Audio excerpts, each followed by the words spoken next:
إلهي بزنته لنكا مران منجدون انداوك أسجلين ليازو جمل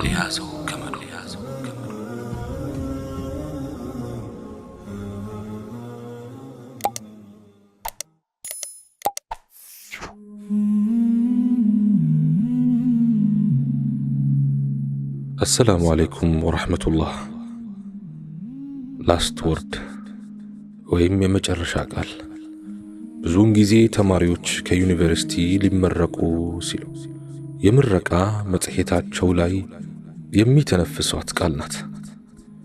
እያንዳንዱ ተማሪ ካለበትና ከወደፊቱ አንጻር ያለበትን ሁኔታ በመገምገም እምቅና ጥሩ መልእክት ይኖረዋል ያለው ቃሉን በፎቶ ስር ያሰፍራል።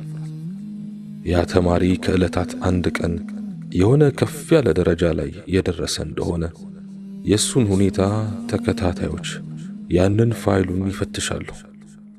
ላስት ወርድ ምን ነበር እያሉ ላስት ወርድ በመጠኑም ቢሆን መገለጫህ ነውና ማንኛውም ሙስሊም ሁሌም በንግግር ይሁን በተግባር ከመልካም ነገር መራቅ የለበትም።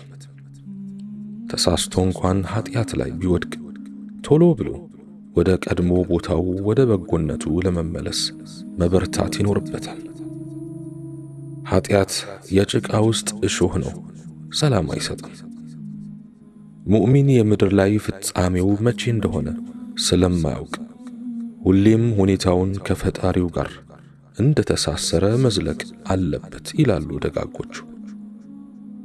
ግዴታ የተደረገበትን ሶላት ይሁን ጾም፣ ዘካ ይሁን ሐጅ አቅሙ ያለው በቸልተኝነት ማዘግየት የለበትም። ዙሁር ሳይሰግድ ዓስር ሊደርስበት አይገባም። ዒሻ ሳይሰግድ እንቅልፍ የሚጥለው መሆን የለበትም። የጾም ቀዳ ያለባት ሴት ቀዳዋን ሳትጨርስ ሌላኛው ረመዳን ዞሮ ሊመጣባት አይገባም። ዝግጁነት ማለት ይሄ ነው። ስታንድ ባይ። ሙእሚን ሁሌም ንቁ መሆን ይኖርበታል። ሙእሚን ወደ አኺራው ዓለም ለመጓዝ የስሙን መጥራት ብቻ የሚጠብቅ ጓዙ ቀለል ያለ ረፍተኛ ነው። በል ተነስ ከተባለ ጨርቄን ማቄን ሳይል ያለ ፍራቻ ይነሳል። በተለይ ድንገተኛ ሞት በበዛበት በዚህ ዘመን ላይ ሰው ከቤት ስለመውጣቱ እንጂ ስለመግባቱ፣ ለጉዞ ስለመሰናበቱ እንጂ መመለሱ ዋስትና የለውም። መተኛቱን እንጂ መነሳቱን እርግጠኛ አይደለም። ለዚህም ነው ነቢያችን አለይሂ ሰላቱ ወሰላም ለራስም ሆነ መንገድ ስንወጣ እንዲሁም ስንተኛ የተለያዩ ዚክሮችን ያስተማሩ። ከቤት ስንወጣ በአላህ ተመክተን እንወጣለን። ፈረስ ይሁን መኪና፣ ጥያራ ይሁን መርከብ፣ ማንኛውም መጓጓዣ ስንሳፈር አላህን እናልቃለን። ስንተኛም አላህ ወይ በስምህ ጎኔን አሳረፍኩ ብለን አምላካችንን እናወሳለን። ሁሌም ከአላህ ጋር መሆን ፍጻሜን ያሳምራል፣ ለጀነትም ያበቃል። ማስረጃውም የሚከተለው ሐዲስ ነው። ነቢያችን አለይሂ ሰላቱ ወሰላም የመጨረሻ ንግግሩ ላኢላሃ ኢላላህ የሆነ ሰው ጀነት ገባ ብለዋል። አዎ ለታላቅ ስኬትን በቃ ዘንድ ይህች ቃል ምድር ላይ የመጨረሻ ቃላችን ልትሆን ይገባል። ቃሏ ግን እንዲሁ በዘፈቀድ ማንም የሚያሳካት አይደለችም። አረብኛ የቻለ ሰው ሁሉ የሚናገራት ቃል አይደለችም።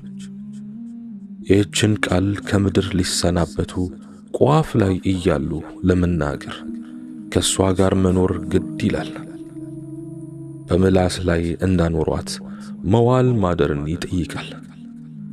ከሷ ጋር ለረጅም ዘመናት በንግግርም በተግባርም መኖር ያስፈልጋል።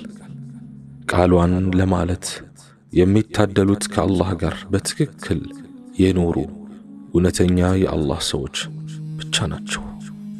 የመድረክ ፈረሰኛው አንደበተ ርቱዕ ኸጢብ ዓይነ አልበሲሩ ሸይኽ ዓብዱልሐሚድ አልክሽክ አምላካቸውን አላህን ስብሓንሁ ወተዓላ እንዲህ በማለት ለመኑ። ኢማም ሆኜ አኑረኝ፣ ኢማም ሆኜ ግደለኝ፣ ላንተ ሰጋጅና ስጁድ ላይ ሆኜ ቀስቅሰኝ። የዓለማት ጌታ የሆንክ አምላክ ሆይ። ይህን ታሪካቸውና ንግግራቸውን ሁሉም ያውቋል። ዕለተ ጅምዓ ህዳር 6 ቀን 1996 ዓመተ ልደት ቤታቸው ሆነው ለጁምዓ ሰላት ለመውጣት በዝግጅት ላይ ሳሉ ወደ መስጂድ ከመሄዳቸው በፊት በቤታቸው ውስጥ የሱናን ሰላት ለመስገድ ቆሙ። በሁለተኛው ስጁድ ላይም ሆነው ረጅም ስጁድ አደረጉ። ከዚያ ስጁድ አልተነሱም ነበር። ያ ረጅም ስጁድ ምድር ላይ የመጨረሻቸው ነበር። ነፍሳቸው ወደ አምላኳ ተሸጋገረች። እንደተመኙትም ለአምላካቸው ተደፍተው ስጁድ ላይ ሆነው የምድር ላይ ሕይወታቸውን አጠናቀቁ። ምንኛ ያማረ ፍጻሜ ነው! አላህ ስብሓንሁ ወተዓላ ድካምና ችግር፣ ሐሳብና ሐዘን ወደ ሌለበት ወደ ሌላኛው ዓለም ደረጃቸውን ከፍ አድርጎና አልቆ ሊወስዳቸው የሻ ይመስላል። አንድ ባሪያ አንድን ነገር ተመኝቶ አላህ ያንን ምኞቱን ከመሙላቱ በላይ ምንኛ ያማረ ነገር አለ! አያሳፍረኝም፣ እንዲህ ያደርግልኛል ብሎ በአላህ በመተማመን ይምልና አላህም ምኞቱን ይሞላለታል። ሙሉ እምነቱን አላህ ላይ ይጥላል። አላህም ተስፋውንና እምነቱን ያጸናለታል። የቂያማ ቀንም አላህ ለርሱ ክብርን ሊያጎናጽፍ ብሎ ስጁድ ላይ አድርጎ ይቀሰቅሰዋል። አጂብ! አንድ ሌላም ታሪክ ላካፍላችሁ። የኩዌቱ ጸሐፊ አብዱላህ አልጃረላህ አላህ ይዘንለትና ከመሞቱ ከጥቂት ጊዜያት በፊት እንዲህ ብሎ ነበር። ስሞት አላስብም፣ አልጨነቅም። ገላዬ ፍራሽ ነውና ምን አሳሰበኝ? ሙስሊም ወንድሞቼ መደረግ ያለበትን ሁሉ ያደርጉልኛል። ልብሴን ያወልቃሉ፣ ያጥቡኛል፣ ይከፍኑኛል፣ ከቤቴ ይዘውኝ ይወጣሉ። ወደ አዲሱ ቤቴ ወደ መቃብር ይወስዱኛል። ብዙዎች ጀናዛዬን ለመሸኘት ይመጣሉ። እኔን ለመቅበር ስራቸውንና ቀጠሯቸውን ሁሉ ትተው የሚመጡ አሉ። ከነኚህ መካከል ምናልባት ለአንድ አፍታ እንኳን ስለኔ አስበው የማያውቁ ብዙ ናቸው። ቤተሰቦቼ እኔን ላለማስታወስ ያለኝን ነገር ሁሉ አውጥተው ይጥሉ ይሆናል፣ አሊያም በኔ ስም ይመጠውቱ ይሆናል። ቁልፎቼ፣ መጽሐፎቼ፣ ጫማዎቼ፣ ልብሶቼ። በአንድ ነገር ግን እርግጠኛ ሆኖ በመሞቴ ይህች ዱንያ ሐዘኗ አልበዛም፣ አለች፣ አልፈረሰችም። የዓለም እንቅስቃሴም ላፍታ አልቆመም። የኢኮኖሚው ቀውስም አልተፈጠረም። በሥራ ቦታዬ ላይ ሰው ለመቅጠር ማስታወቂያ ይወጣል። ንብረቴ የወራሾቼ ይሆናል። በትንሽ በትልቁም ኦዲት የምደረገው ግን እኔ ነኝ። ስሞት መጀመሪያ ከኔ የሚገፈፈው ስሜ ነው። በስሜ መጠራቴ ይቀራል። ጀናዛው የታለ እባላለሁ። ጀናዛውን ውሰዱ፣ አምጡ፣ እንስገድበት፣ ጀናዛውን እንቅበር ይባላል። ስልጣኔ ከተከበረ ቤተሰብ መሆኔ ጎሳዬ ሁሉ ዋጋ ያጣል። ዱንያ ይህን ያህል ቀላልና ተራ ነገር ነች። የምንሄድበት ዓለም ግን አቤት ክብደቱ፣ ማስፈራቱ! በሕይወት ያለህ ወዳጄ ሆይ በመሞትህ 3 አይነት ሐዘን አለ። አንደኛ የሚያውቁህ ዋ ያ ምስኪን እኮ ሞተ ይላሉ። ሁለተኛ ባልደረቦችህ ለሰዓታት አልያም ለቀናት ያዝኑና ወደ ሳቅና ጨዋታቸው ይመለሳሉ። ሶስተኛ ትልቁ ሐዘን ያለው እቤትህ ነው። ቤተሰብህ ጋር ሁሌም ያስታውሱ ይሆናል። የዱንያ ታሪክህ በዚህ መልኩ አበቃ። የመጨረሻው ዓለም ታሪክህ ተጀመረ። ሁሉ ነገርህ ተወሰደ፣ ፈረሰ፣ አለፈ፣ ጠፋ። መልክህ፣ ሀብትህ፣ ጤናህ፣ ልጅህ፣ ቪላህ፣ ዝናህ፣ ሚስትህ ወይም ባልሽ፣ ካንተ ጋር ስራህ ብቻ ቀረ። እውነተኛው ሕይወት ተጀመረ። እዚህ ላይ አንድ ጥያቄ ልጠይቅህ ወይም ልጠይቅሽ።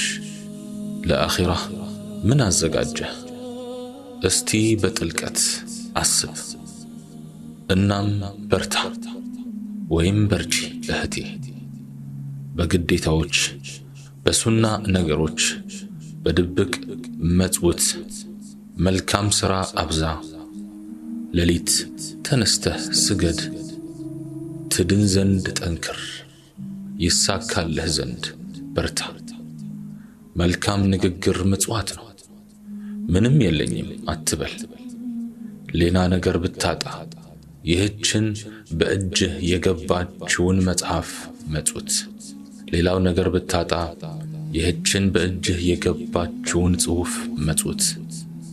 ምንም ጉልበትና ጊዜ አይወስድብህምና አታመንታ። አላህ ይዘንለት በጀነትም ይመንዳው። እስቲ ላፍታም ቢሆን ቁርአን የሚለውን በደንብ እንስማ። መልእክተኛው ዓለይሂ ሰላቱ ወሰላም የሚሉትን በደንብ እናድምጥ። ስንጠራ እናንተ ያመናችሁ ሆይ ስንባል ጆሮ እንስጥ፣ እናዳምጥ፣ እናትኩር። አላህ ስብሓንሁ ወተዓላ ምን ይላል መሰላችሁ? أعوذ بالله من الشيطان الرجيم يا أيها الذين آمنوا أطيعوا الله ورسوله ولا تولوا عنه وأنتم تسمعون ولا تكونوا كالذين قالوا سمعنا وهم لا يسمعون. إن أنت يأمناتشو فوي الله ننا ملئكتنياون تاززو. إن أنتم يمتسمو ستهنو كرسو أتششو. عند الزيام እነሱ የማይሰሙ ሲሆኑ ሰማን እንዳሉት አትሁኑ።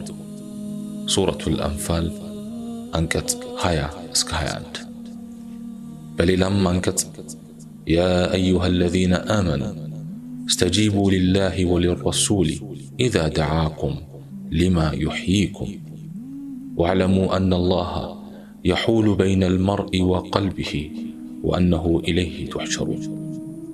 እናንተ ያመናችሁ ሆይ መልእክተኛው ሕያው ወደሚያደርጋችሁ እምነት በጠራችሁ ጊዜ ለአላህና ለመልእክተኛው ታዘዙ። አላህም በሰውየውና በልቡ መካከል የሚጋርድ መሆኑን ወደ እርሱም የምትሰበሰቡ መሆናችሁን እወቁ። ሱረቱል አንፋል አንቀጽ 24። አላህ በሰማነው የምንጠቀም ያርገን። سبحانك اللهم وبحمدك أشهد أن لا إله إلا أنت أستغفرك وأتوب إليك وآخر دعوانا أن الحمد لله رب العالمين والسلام عليكم ورحمة الله تعالى وبركاته.